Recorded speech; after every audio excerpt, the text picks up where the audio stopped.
Você está ouvindo Cantos do Sabiá.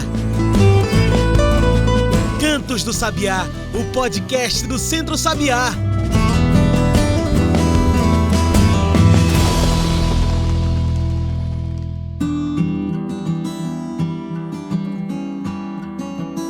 Olá a todos e todas que nos ouvem agora pelo Spotify e demais plataformas. Eu sou João Lucas e está começando agora o Cantos do Sabiá, nosso podcast semanal sobre o campo, a cidade, o mundo. E aí, já segue esse podcast? Ainda não?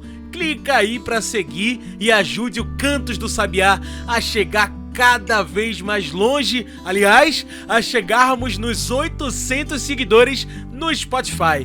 Cantos do Sabiá é o podcast do Centro Sabiá. E aí toda semana tem um episódio novo, aqui no Spotify ou no YouTube. Então segue a gente aí.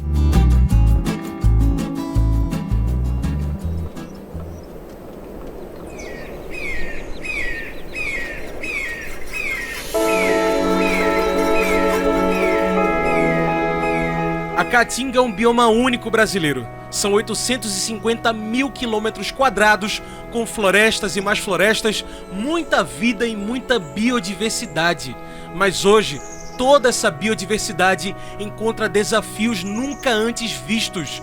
Depois de desgovernos do meio ambiente, ano após ano, de recordes em queimadas, desmatamento, perda de vegetação nativa e, claro, falta de políticas voltadas ao combate da desertificação, a Caatinga hoje se encontra num estado de seca, degradação e de uma desertificação assustadora. Mas agora temos um novo governo e com ele a esperança da retomada de ações de combate à desertificação, de proteção da mata nativa e também de conservação do solo. Junto ao Ministério do Meio Ambiente é retomada a Diretoria de Combate à Desertificação. Em nosso semiárido temos mais de 1 milhão de quilômetros degradados. Tem como combater esses desertos? O que fazer para que a Caatinga não vire o deserto do amanhã? É sobre tudo isso que conversamos hoje com o diretor dessa pasta do Ministério do Meio Ambiente, Alexandre Pires. Alexandre foi coordenador-geral do Centro Sabiá durante 20 anos. Hoje é diretor de combate à desertificação do Ministério do Meio Ambiente e Mudança do Clima. Alexandre, obrigado mais uma vez, agora do lado de lá, de participar aqui com a gente nesse programa. Olá, João, tudo bom? É uma alegria poder estar aqui com vocês e participar do nosso programa maravilhoso aí, em sintonia com a natureza, do nosso podcast e conversar um pouco sobre essa pauta, que é uma pauta tão importante e necessária para uma questão da vida dos povos que vivem no semiárido, da questão ambiental, da saúde das pessoas, né, da segurança alimentar. Então, é uma alegria poder estar aqui e a gente fazer uma prosa sobre essa história. É verdade. E Alexandre, essa semana falamos do Dia da Caatinga, mas também de desertificação. Qual a ligação entre essas duas pautas? Desertificação, Caatinga, o que tem a ver? Então, como você já expôs, a Caatinga é um bioma exclusivamente brasileiro. Isso significa dizer que em nenhuma parte do mundo existe essa composição de vegetação, de animais, de solos, de disponibilidade hídrica e de cultura, né, da forma de vida das pessoas que fazem parte da Caatinga, como existe no Brasil. Então, no próximo dia 28 de abril, a gente celebra o Dia Nacional da Caatinga, a gente reafirma a importância desse bioma, olhando para o conjunto dos ecossistemas, olhando para o conjunto e a importância, né, da integração da Caatinga com a Mata Atlântica, com o Cerrado, com o Pantanal, com os Pampas, com a Floresta Amazônica, entendendo que nós vivemos, o que nós precisamos, na verdade, é construir uma harmonia, estabelecer a harmonia entre esses biomas, Sim. Que haja um equilíbrio, com esse equilíbrio a gente consiga viver com mais qualidade de vida e tudo mais. Mas a Caatinga tem, obviamente, a ver com esse tema da desertificação, porque sendo um ambiente muito especial, a Caatinga, a gente tem uma situação em que a condição climática, da disponibilidade de chuvas, dos solos, gera ao longo, né, das eras, vamos dizer assim, geológicas, um processo natural de desertificação desses solos, que você tem uma composição que permite isso. No entanto, o que a gente está vivendo hoje é um processo, ou vive há algumas décadas, é um processo de aceleração desse fenômeno da desertificação. E essa aceleração ela acontece exatamente pela ação humana. Até porque, Alexandre, a desertificação, como você bem trouxe, é natural, ela acontece, ela faz parte da natureza. Agora, o que acontece hoje é um movimento humano, né, para isso. Isso, ela acontece assim, depois de milhares de eras anos. E eras, exatamente. O que nós estamos vendo é um crescimento, uma aceleração desse fenômeno em poucas décadas, né? Ou seja, algo que poderia acontecer em milhares de anos está acontecendo de forma muito rápida. E acontece exatamente porque a forma como a sociedade, como os seres humanos têm tratado a caatinga, e obviamente que isso faz parte de projetos que são equivocados do ponto de vista do desenvolvimento, do ponto de vista do cuidado com a biodiversidade, com as nossas florestas, isso tem acelerado, né, esse processo de desertificação. Então, o desmatamento da caatinga, que lamentavelmente ainda é usado as nossas árvores, né, a nossa madeira para gerar energia, né, através da queima, o uso intensivo de água em perímetros irrigados, associado ao uso de agrotóxicos, de adubos químicos, isso danifica a estrutura do solo e faz com que o solo acelere o processo de desertificação. Quando a gente tira a vegetação nativa, as árvores da caatinga, a gente deixa o solo exposto ao sol, que é muito intenso na nossa região, ao vento, à própria chuva quando cai. Então, esses são alguns dos aspectos que acabam gerando esse processo, acelerando esse processo de desertificação, lamentavelmente. Pois aí você traz, Alexandre, que isso impacta muito não só a natureza, mas também a vida de pessoas, né? Quais os impactos nessa coisa de mudanças climáticas, nos solos sem nutrientes? Qual o impacto da desertificação quando ela não é combatida? Então, João, veja, a gente pode dizer que os impactos são vários e de naturezas diferentes. Eu acho que um primeiro impacto é quando a gente o processo de desertificação, que a gente chama de áreas suscetíveis à desertificação, que são nas áreas áridas, semiáridas, áridas e subúmidas secas. Então, não é só na região semiárida, na borda dessa região, que aí faz divisas com a Amazônia, faz divisas com o Cerrado, faz divisas com a Mata Atlântica, a gente também tem processos de erosão e em risco de desertificação. Então, um dos primeiros fatores ou consequências disso é a gente perder a fertilidade dos solos. Ou seja, os solos ficam numa situação de degradação tamanha que a gente não consegue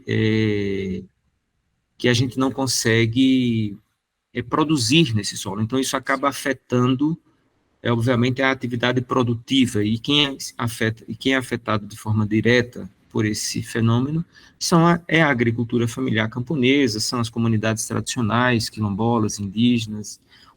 Então, acho que esse é um aspecto primeiro. O segundo aspecto é a perda da biodiversidade. O que é a biodiversidade? É o conjunto de fauna e flora, de plantas e animais que vivem naquele ambiente, de forma resumida, porque a biodiversidade é mais do que isso, mas a gente sempre diz que os agricultores não são só agricultores, eles também são extrativistas, porque a coleta do umbu, a coleta do licuri, a coleta de ervas da caatinga, isso faz parte da prática extrativista. Então, quando se perde essa biodiversidade, se perde também essa capacidade de usar os recursos naturais da caatinga em benefício próprio. Um outro aspecto que eu acho que ele está vinculado mais a essa agenda socioeconômica é o fato de, quando você perde a capacidade produtiva de extrativismo, você perde também a capacidade de geração de renda para as próprias famílias. Então, isso é um fator assim, preocupante. E do ponto de vista social, E esse processo da desertificação, ele pode ser entendido também como um dos fenômenos que gera a migração climática, né? Ou seja, a gente está vivendo no mundo inteiro várias situações em que o contexto das mudanças climáticas tem feito as pessoas se deslocarem em determinadas regiões para outras em busca de melhores condições de vida. Então, a gente pode dizer também que no contexto do semiárido a gente tem, dos processos de desertificação, ele pode gerar também processos migratórios, que as pessoas já não têm mais como produzir naquele terreno, naquele solo, não tem mais como usar a biodiversidade da caatinga, então a tendência é que haja uma mudança para outros espaços. E por último, eu acho que só para fazer menção à minha fala inicial, eu acho que esse processo também, ele leva, obviamente pelo corte, pela supressão das plantas, né, pela retirada das plantas e tudo mais, a mudança no regime de chuvas. Então, a própria disponibilidade hídrica, ela fica totalmente afetada e é uma coisa muito preocupante num território como é o semiárido, que tem um regime de chuva ainda limitado, né? Exatamente. Então, isso acaba, o processo da desertificação, ele acaba também afetando a disponibilidade hídrica, seja das águas do subsolo, ou seja das águas das chuvas, né? Então, acho que isso é algo bem... São algumas dessas consequências em modo geral. Pois aí, é assustador como você lista uma coisa que é uma bola de neve, né? Porque ela vai levando vida de pessoas, isso envolve produção, isso envolve meio ambiente, chuvas, enfim. É realmente preocupante você ver como uma alteração dessa biodiversidade, dessas zonas secas, elas alteram tanto na vida de tantos, né? Alexandre, combater a desertificação é mais eficiente que recuperar as zonas que já foram desertificadas. É o que aponta a pesquisa do Observatório Nacional da Caatinga. Por que, mesmo sabendo disso, o governo anterior ignorou, negligenciou questões urgentes de nosso semiárido, da Caatinga, da desertificação? Pois é, João, como eu falava inicialmente, a gente, o que provoca hoje o processo de desertificação é o modelo de desenvolvimento que os governos adotam, e que não é uma coisa simples de se falar sobre ela, mas, Sim. ao mesmo tempo, eu vou tentar esclarecer aqui de forma mais objetiva. Estudos que mostram que a agricultura familiar camponesa, as populações tradicionais, elas são as principais guardiãs da biodiversidade, da fertilidade dos solos, das florestas, das fontes de água. Claro que a tentativa do modelo do agronegócio, da Revolução Verde, que tentou e ainda hoje tem um papel de forçar uma dependência da agricultura familiar, dos insumos químicos, dos adubos, né, dos agrotóxicos, de um modelo mecanizado da agricultura, de estimular os sistemas de monocultivo, isso tudo, de alguma forma, faz parte desse modelo de desenvolvimento que muitas vezes é apoiado pelos governos. Então, a gente tem aí, não é uma coisa de hoje, é uma coisa de muito tempo, investimentos gigantes, como a gente tem na década de 50, aí na região Nordeste. A instalação do Vale do São Francisco começou lá nos anos 50, depois no Vale do Apodi, da Chapada do Apodi, no Rio Grande do Norte, Ceará.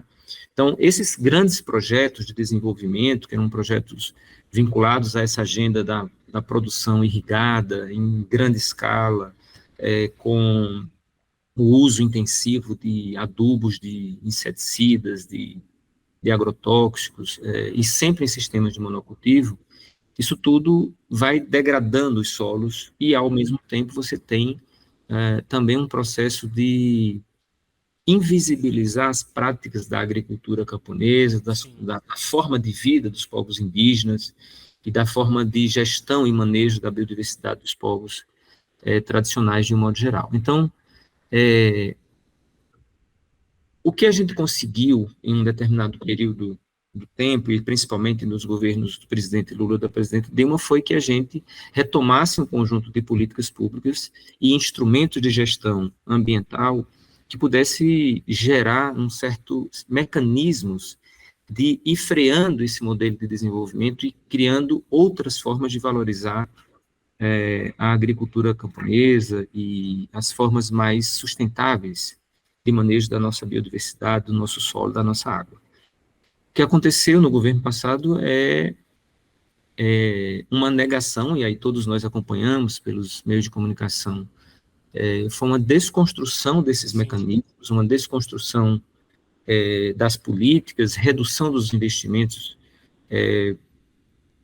como, por exemplo, a redução dos investimentos nas brigadas contra incêndio na região amazônica, perseguição a servidores que estavam protegendo as reservas. E, no nosso caso, a política de combate à desertificação, ela ficou, assim como a Comissão Nacional de Combate à Desertificação ficou inativa, né, sem funcionamento, a própria política nacional ela ficou sem ser tocada para frente. Só você ter uma ideia, eu cheguei aqui no Ministério e a gente tem um projeto muito interessante de grande impacto, em parceria com a FAO, chamado o GEF Caatinga, que é um projeto chamado Redeser. Esse projeto foi feito em 2015, mas de 2018 em diante, esse projeto ficou praticamente parado, sem funcionamento. A gente está retomando agora o diálogo com a FAO e com as organizações para poder fazer com que o projeto avance. É um projeto de restauração florestal, com um processo de reflorestamento, de gestão da biodiversidade, com sistemas agroflorestais, iniciativas de tecnologias de captação de água da chuva. Então, tem uma série de aspectos que são bem relevantes e que podem contribuir muito com esse nosso processo de reversão, de recuperação. Agora, de fato, evitar, né, o processo de desertificação, ele o grande desafio nosso, porque, ou melhor, vamos dizer assim, é um dos grandes desafios, porque um dos grandes desafios mesmo é reverter os processos que já estão em desertificação. Assim como a gente tem no município de Cabrobó um dos pontos mais quentes, né, um hot point, que é o que a gente chama de um ponto, do ponto de vista do que existe hoje de desertificação. Cabrobó e Gilboés, no Piauí, são dois municípios que têm áreas, assim, gigantes em desertificação. Então, é muito mais difícil a gente recuperar. Então, por isso o esforço nosso também de tentar gerar um processo de comunicação com a sociedade, para que a gente evite o processo de desmatamento e todas aquelas outras dimensões que eu já falei, que causam e levam à desertificação dos solos. Falar de Caatinga, de preservação desse bioma tão importante para o semiárido, e, é claro, da retomada da diretoria de combate à desertificação, agora com Alexandre, é falar de esperança. Será que podemos ter esperança, finalmente, para o futuro do meio ambiente brasileiro? Esperança no futuro da Caatinga. Pensando nisso, a gente faz uma pausa. Fica aí que o Cantos do Sabiá volta já já.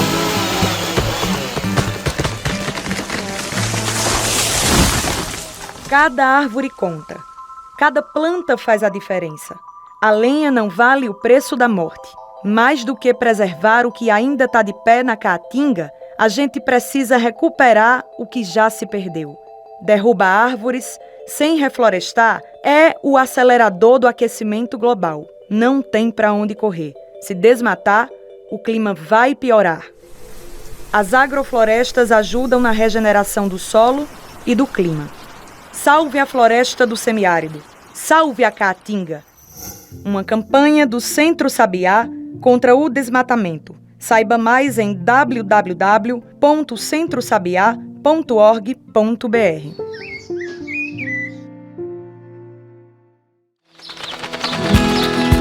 Olá, eu sou Maria Cristina, sou coordenadora técnico-pedagógica do Centro Sabiá. Em 2023, o Centro Sabiá faz 30 anos e, para celebrar a nossa história, nossa resistência pelas mulheres, eu quero convidar você a fazer parte da nossa história. Seja uma doadora do Centro Sabiá. Sua doação transforma a vida das mulheres do campo. Com o valor arrecadado em doações para o Centro Sabiá, conseguimos fortalecer ações com mulheres agricultoras, combatendo a fome, o machismo e estimulando a produção de alimentos sem veneno para a cidade e para o campo. Quando você doa, podemos juntas fazer muito mais pela mulher do campo, da agricultura e da agroecologia. Transforme vidas. Transforme a vida de mulheres do campo. Faça sua doação. Acesse centrosabiá.org.br. Centro Sabiá, há 30 anos, transformando vidas.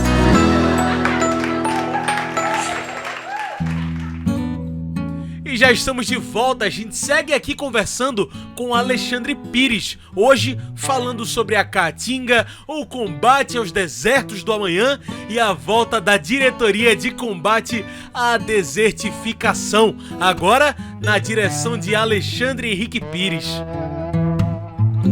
E Alexandre, você já cantou a pedra nessa sua resposta aqui. Depois desse governo que passamos, agora com o governo Lula, temos o retorno da Diretoria de Combate à Desertificação, ao lado do Ministério do Meio Ambiente e Mudança do Clima. Alexandre, você é o diretor dessa pasta tão importante.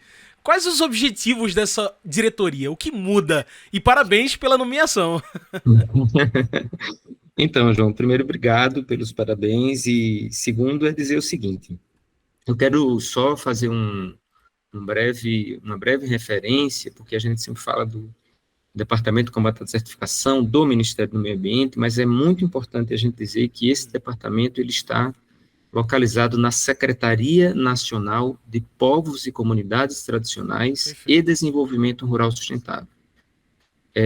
Esse friso meu, essa minha marcação sobre essa secretaria, é porque há também uma estratégia e uma decisão política da ministra Marina, do presidente Lula, de que neste ministério também tenha um espaço para que a gente consiga olhar de forma mais específica no que trata a agenda do desenvolvimento rural para os povos e comunidades tradicionais. E aí, quando eu estou falando de povos e comunidades tradicionais, eu estou falando dos povos indígenas, das comunidades quilombolas, dos extrativistas, ribeirinhos, pescadores artesanais. Estamos falando de um conjunto de grupos sociais extremamente importantes e que são, sem dúvida, os maiores protetores e guardiões da nossa biodiversidade, da fertilidade dos nossos solos, das nossas florestas. E que a gente sabe, Alexandre, que são os primeiros a ser afetados também por qualquer evento climático.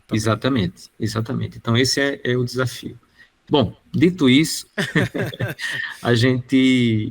eu já venho acompanhando há mais ou menos um mês a equipe aqui em reuniões virtuais, e estou aqui assumi fisicamente aqui o espaço da diretoria há 2 semanas, e nós fizemos uma atividade de planejamento muito bacana com a equipe de servidores do Ministério, que já vem acumulando informações e conhecimento sobre a pasta, né, sobre a agenda do combate à desertificação. Quais são os desafios que estão colocados? E esses desafios eles foram apresentados pela ministra Marina quando ligou para mim para fazer o convite, né? Então, um dos primeiros aspectos é que a gente precisa, de fato, retomar o funcionamento da CNCD, que é a Comissão Nacional de Combate à Desertificação. Ela é uma composição de governo, de órgãos do Ministério, dos estados, do semiárido, da sociedade civil, e o objetivo da comissão é acompanhar, planejar e estar atento à execução da Política Nacional de Combate à Desertificação. E aí acho que é importante a gente frisar, é que essa política é lei, obviamente, a partir de 2015, e nós estamos muito felizes porque esse é um instrumento importante para que a gente consiga captar recursos, mobilizar recursos e fazer com que a política funcione. Então, tem o desafio de colocar a comissão em funcionamento, retomar os processos dos projetos e iniciativas que a gente já tem no Ministério, em parceria com vários setores e agências da cooperação, para que os projetos funcionem, como é o caso do Redeser, que eu falei há pouco, que era um projeto que estava parado aqui. Nós temos um desafio também, que também estava na fala da ministra, que é retomar o protagonismo do Brasil na agenda global né, na agenda internacional da UNCCD, que é a Convenção das Nações Unidas para o Combate à Desertificação, que também foi abandonado pelo governo passado, ou seja, o Brasil está em débito, inclusive, com a UNCCD, porque não enviou seu relatório de período, que deveria ter sido enviado em 2022. A gente não tem participado do ponto de vista de nomeação no ponto focal da sociedade civil, do governo, do comitê científico, que são prerrogativas do governo e que foram abandonados durante esse período. Agora, então, a gente também tem esse desafio que é de retomar essa agenda global. Eu tenho me desafiado a fazer um processo intensivo de escutas, né, de conversas, agora, como diretor, conversando com a ASA, como sociedade civil, com os nossos companheiros que estão aí na luta no dia a dia, mas conversar também com outros órgãos do governo, porque o combate à desertificação não é uma agenda somente ambiental. Ela é uma agenda ambiental, mas ela é uma agenda que trata de educação, então a gente tem que conversar com o Ministério da Educação sobre como é que os currículos, a agenda de educação das escolas da região semiárida tratam do tema do combate à desertificação. A gente tem que conversar com o Ministério da Saúde para entender que tem uma pauta ambiental ligada à saúde, e aí a agroecologia cumpre um papel importante de fazer essa ponte entre essas perspectivas. A gente tem que conversar com o Ministério da Igualdade Racial, que tem feito um trabalho importante de mobilizar e articular em torno das comunidades quilombolas. A gente tem que conversar com o Ministério dos Povos Indígenas. Então, porque também nós temos vários territórios indígenas no semiárido que estão sendo afetados pelo processo de desertificação. Nós temos que conversar com vários setores, né? Estou citando aqui alguns apenas, mas porque eles me vêm agora na cabeça, a partir também do que nós estamos construindo por aqui. Então, a gente tem que conversar com o Ministério da Fazenda, tem que conversar com o Ministério da Cultura, tem que conversar com o Ministério de Minas e Energia, tem que conversar com vários setores para entender que o conjunto de ações que a gente precisa desenvolver, a partir da Política Nacional de Combate à Desertificação, ela precisa de um esforço conjunto do governo, né? Não só da nossa diretoria, não só do nosso ministério. Então, acho que esses são alguns dos desafios que estão colocados. Eu tenho me desafiado, João, a pensar e construir aqui junto com a equipe uma ação que a gente quer apresentar logo em breve para a secretária Edel Moraes, e que eu quero aqui fazer uma menção muito especial. A Edel a secretária da Secretaria Nacional de Povos e Comunidades Tradicionais e Desenvolvimento Rural Sustentável, uma mulher inspiradora, guerreira, que vem de Marajó, no Pará, extrativista, liderança do CNS, que é o Conselho Nacional de Extrativistas. Então, assim, uma pessoa que tem uma capacidade e uma vivência que ela sempre diz assim: não, eu vivia na região amazônica como tu vivia no semiárido. Então, a gente está no caminho de conectar esses mundos, né? Sim. Então, a gente quer apresentar uma proposta que é como essa agenda do combate à desertificação com diversos atores pode conectar uma ação direta e focada nos territórios dos povos e comunidades tradicionais do semiárido, para que a gente, de fato, consiga deixar algo ao final, né, do nosso mandato aqui. Exato, porque é uma retomada, né? Estava tudo parado. Uma contribuição, exatamente, uma contribuição significativa, porque nós temos que não só começar de onde se parou, lá em 2016, mas a gente tem que ir rápido. Exato. Perfeito, Alexandre. Até porque, assim, vale ressaltar para quem está nos ouvindo. A gente está atrasado nos Objetivos de Desenvolvimento Sustentável, as ODS, em todo o Brasil. Estamos atrasados, vivemos um desgoverno ambiental. A boiada foi passada, estamos em débito com a natureza e com as pessoas. A solidariedade é necessária de todos os governos do mundo, inclusive o nosso, para a gente começar a bater de volta na desertificação.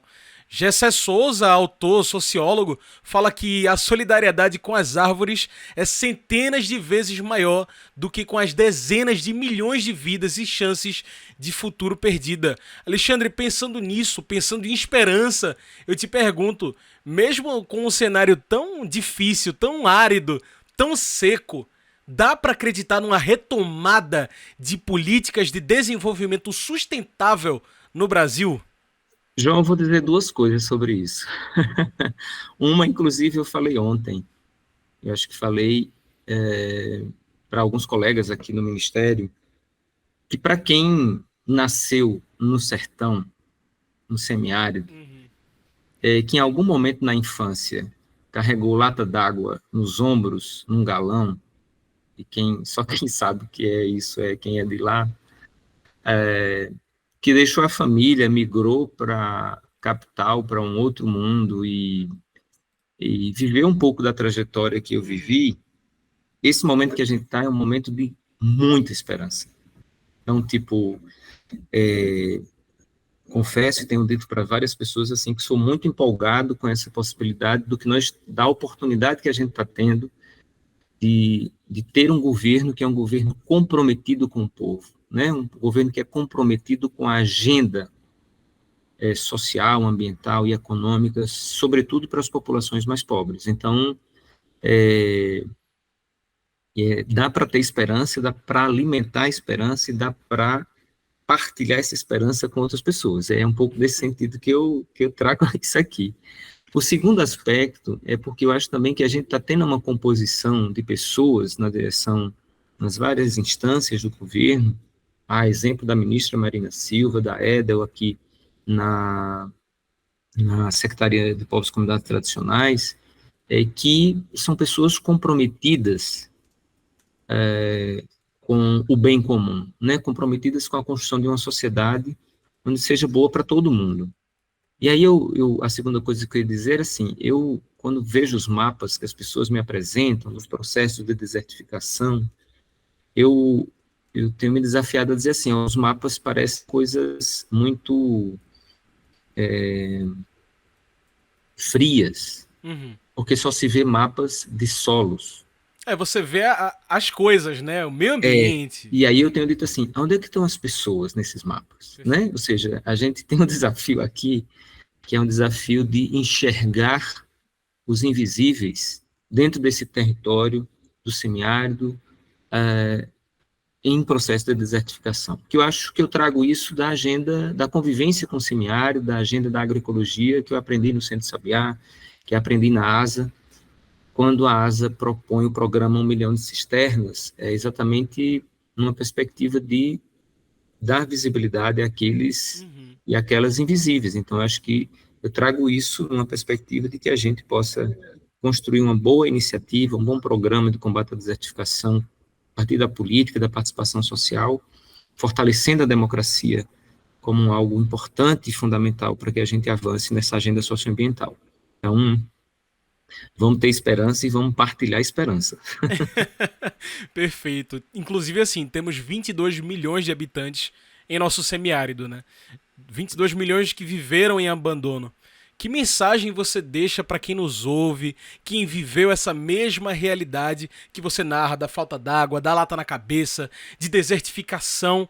O que dá para a gente esperar desse futuro, do daqui para frente? Olha, eu acho que a participação nas associações comunitárias, nos sindicatos, nos conselhos de desenvolvimento rural sustentável, no conselho de meio ambiente do município, provocar os nossos vereadores e prefeitos a se comprometerem com essas agendas, fazer movimentos e participar dos movimentos e mobilizações que também pressionam as assembleias legislativas, os governos dos estados, a se comprometerem com essa agenda, assim como também trazer para Brasília, né, essas pautas, essas agendas. Ou seja, não é porque a gente tem o governo do presidente Lula, a ministra Marina no Ministério do Meio Ambiente, que a gente pode dizer que está tudo assegurado e garantido.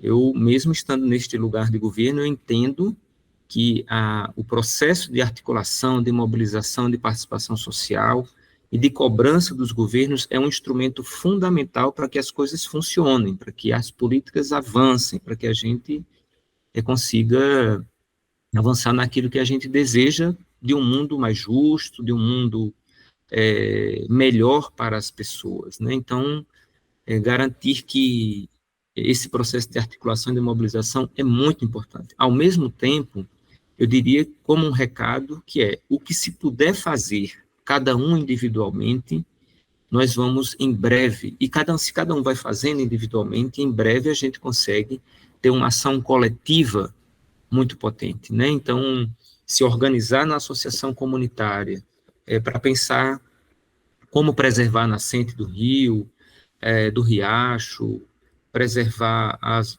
pequenas bolas de mata de caatinga que a gente ainda tem, produzir mudas e replantar no período de chuvas para que essas plantas possam, de alguma forma, passar o período de chuva e ir recompondo essa vegetação, é muito importante. Eu fiquei ontem muito feliz e emocionado. A gente recebeu aqui no Ministério, no nosso departamento, um grupo de povos indígenas de Alagoas e de Sergipe, que traziam como pauta a preocupação com a caatinga e com o Rio São Francisco.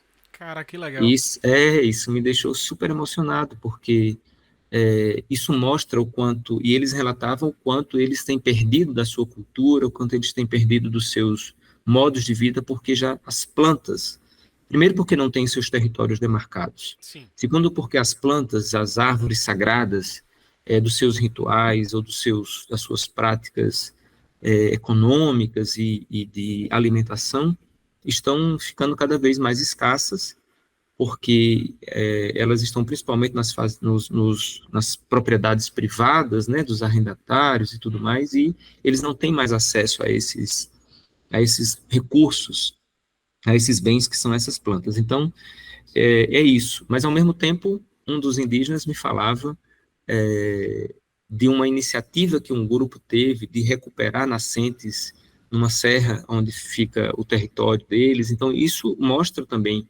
que nós, como sujeitos, podemos fazer algo. Agora, claro, isso não tira a responsabilidade do Estado, claro, de promover esse processo de desenvolvimento e de proteção do nosso meio ambiente. É uma luta constante.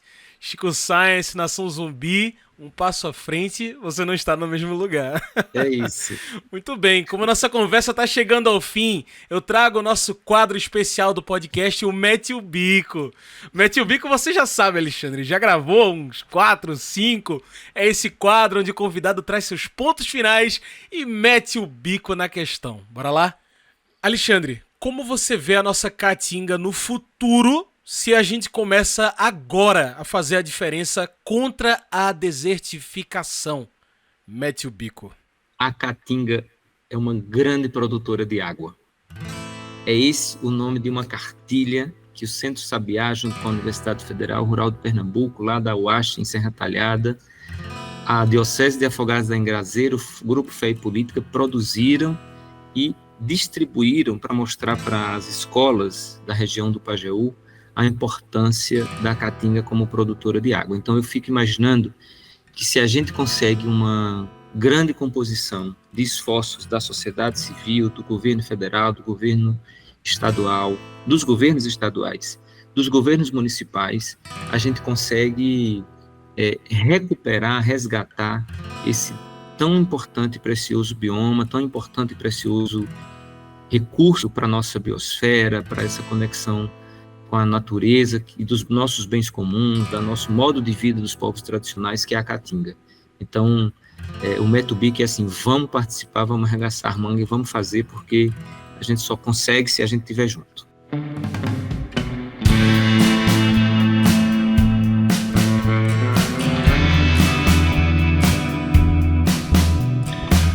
É isso, Alexandre. Muito obrigado mais uma vez por participar com a gente. Infelizmente, esse papo aqui de esperança está chegando ao fim. A esperança não, só o papo.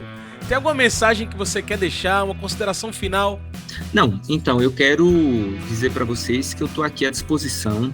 O Departamento de Combate à Desertificação, dentro da Secretaria Nacional de Povos, Comunidades Tradicionais e Desenvolvimento Rural do Ministério do Meio Ambiente, é um espaço de acolhimento das demandas do nosso povo da caatinga, do semiárido. Então, entendam esse lugar onde eu estou como um lugar que, obviamente, pode não dar conta de tudo, mas certamente a gente tem condições e capacidades para construir e articular com o resto do governo as demandas do nosso povo. Então, estamos juntos, estou aqui à disposição. É isso, bora esperançar. Alexandre, muito obrigado mais uma vez pela sua participação. Gente, hoje eu conversei com o Alexandre Pires. Vocês devem ter conhecido ele aqui como coordenador do Centro Sabiá, mas agora ele é diretor de combate à desertificação. Ele também é educador popular e biólogo. É isso, pessoal. O Cantos do Sabiá vai chegando no fim, mas o que continua é o Centro Sabiá. Nas redes sociais, procura por a gente. Twitter, Facebook, Instagram, segue a gente. Procura por Centro Sabiá. E olha, não deixe de ser um doador, uma doadora aqui do Centro Sabiá. Doe e transforme vidas no campo. Transforme a vida com agroecologia. Você não tem noção de quantas vidas você pode mudar ao se tornar um doador, uma doadora. Faça a sua doação. Todos os links que você precisa estão aí na descrição desse podcast. E é isso, esse foi o Cantos do Sabiá, uma produção do Núcleo de Comunicação do Centro Sabiá, com trabalhos técnicos e locução minha, João Lucas. Tchau, pessoal, e até o próximo Cantos do Sabiá. A gente se encontra na semana que vem.